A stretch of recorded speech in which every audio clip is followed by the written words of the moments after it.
We were told one rule before entering the research tunnel: never stop moving.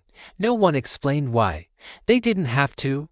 The tunnel was dug deep beneath an abandoned mining town, sealed off from the world for decades.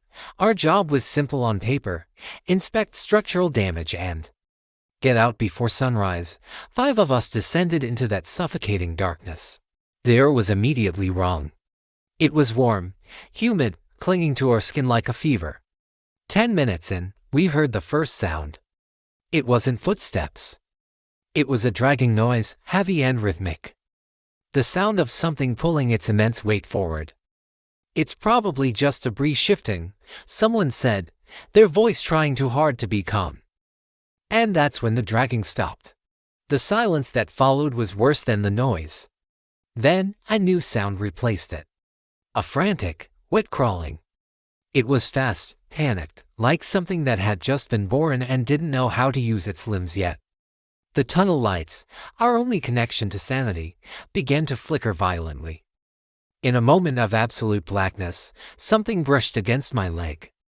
It was cold, slick, and undeniably alive. I screamed and I ran. The others ran with me.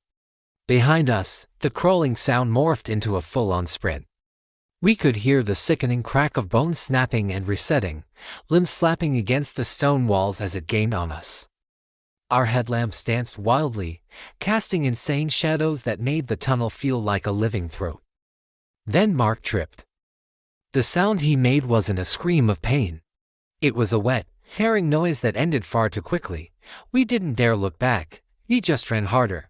Up ahead, the tunnel narrowed, a bottleneck that forced us to slow down to almost single file. This was a fatal mistake. The crawling grew louder, closer, echoing off the walls until it was all we could hear. It was learning. We could feel it adjusting its body, contorting itself to fit the tight space. Then it spoke. Not with words, but with our own voices. First, it was Mark's final, garbled scream, coming from right behind us. Then, clear as day, I heard my own voice call my name from the darkness. I froze for a single, stupid second. That was all it needed. The creature burst into the edge of my headlamp's beam. It was a nightmare of anatomy. It had too many joints, all bending the wrong way. Its skin was pulled tight over a frame that was constantly rearranging itself. Its head was completely upside down, its mouth opening sideways, chattering its teeth as it dragged its mangled body forward. But then, as I stared, paralyzed, it stopped moving, and so did the sound. The tunnel fell into a dead, absolute silence. The creature slowly lifted its inverted head, its eyes reflecting my light. It just waited, and in that horrifying moment, I finally understood. The rule was a lie. It doesn't chase movement, it hunts stillness.